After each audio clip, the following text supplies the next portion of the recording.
Je donne la parole à Amadou Ba, suivi de Ndari Loum.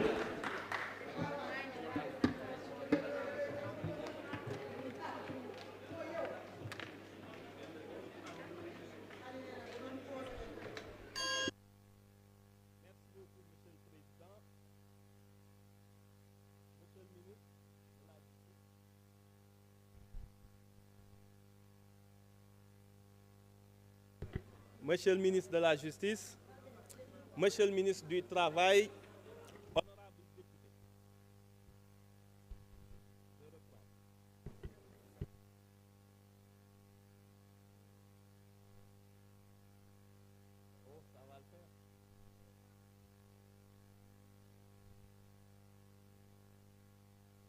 Monsieur le Président,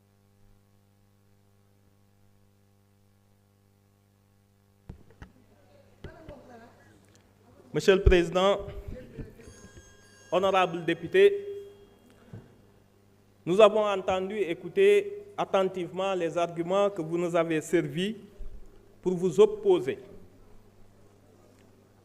à la révision constitutionnelle tendant à la suppression du HCCT et du 16. Essayons de poser le débat calmement et autrement, au lieu de tirer la conclusion selon laquelle, hâtive, que ce serait un traquenard politique ou un piège électoral. Le HCCT est une anomalie constitutionnelle et vous le savez mieux que moi. Cette institution a été créée pour prendre la place du Sénat qui a été supprimé. C'est un Sénat. Si vous regardez sa composition, c'est la même composition que l'ancien Sénat. Des membres élus au suffrage universel indirect et l'autre groupe nommé par le président de la République. Le Sénat avait pour fonction d'assurer la représentation des collectivités locales. Le HCCT est chargé de donner son avis motivé sur toutes les politiques de décentralisation et de servir d'instance de dialogue des collectivités. Quelle est la différence? Aucune. Et le vice est allé, Monsieur le ministre, jusqu'à donner le même numéro dans la Constitution, le 66.1 qui était réservé au Sénat, c'est le même 66.1 qui revient au HCCT. Maintenant, la question qui se pose, et c'est de là que dérive l'anomalie. Comment une institution investie du suffrage universel, même indirect, peut se retrouver cantonné à un rôle d'organe consultatif? Il n'a pas de compétence délibérative. C'est une anomalie. Quand le corollaire du suffrage universel, c'est de pouvoir délibérer, mais pas de donner un avis et un rapport uniquement destiné au président de la République.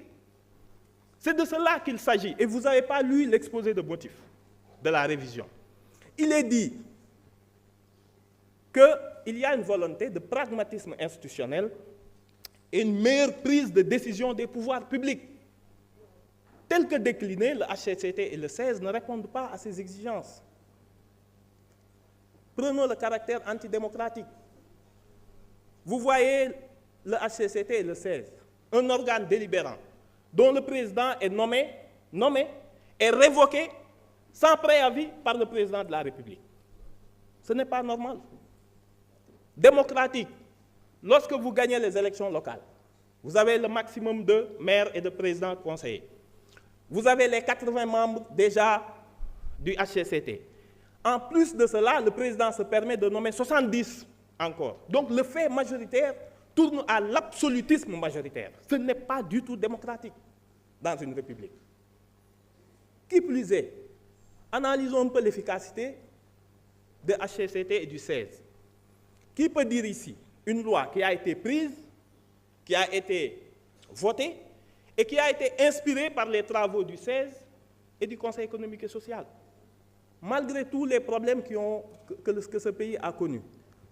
Le 16, le Conseil économique, social et environnemental.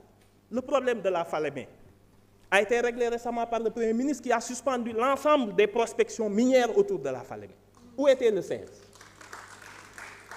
Depuis 24 mois que les collectivités locales connaissent une grève sans précédent ininterrompue. Est-ce que vous avez entendu un avis motivé du HCCT? Je passe outre les problèmes d'emploi, les problèmes sanitaires, les problèmes sociaux. Voilà quelques problèmes. Et puis, on parlait du budget. Le 16 a été créé en 2012. Il a épuisé 82 milliards 735 millions et je passe le reste. Le HCCT a été créé en 2016 avec 66 milliards. Donc ces institutions, quand on vous dit c'est budgétivore, c'est vraiment 150 milliards. Merci. On ne vous demande pas de voter, mais de vous abstenir. Merci beaucoup.